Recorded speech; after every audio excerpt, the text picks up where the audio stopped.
sonaven els crits d'un nadó al número 10 del carrer Nou, actual plaça Sequera. I és que el nostre benvolgut Vicent obria els seus pulmons a viva veu per primera vegada. Naixia la que seria la veu del poble valencià i de la comarca de l'Horta.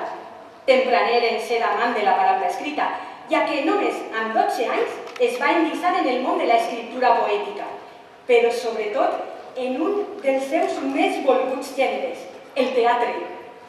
Relats marcats per la postguerra, que va marcar tota la seva infància i joventut. Per això són conegudes i set peces teatrals com relats de combat.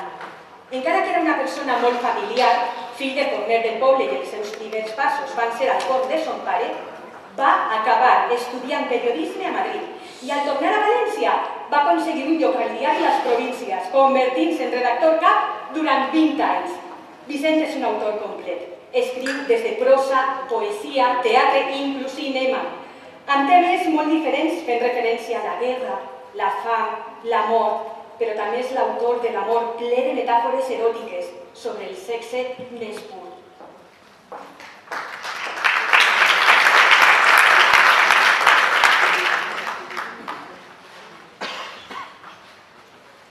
Venies d'una llarga família de forners i a tu t'agradaria ser forner, com els teus, i entrar feixos de llenya de pinassa en el forn i fer el rent en caure el dia, com el feien, i a mitjanit anar al forn per a pastar, creuar amb una ràpida ganiveta la pasta i escombrar lentament, prendre-li foc al forn, ficar el cap al forn, aquell infern de flames que olia intensament als matins del barri.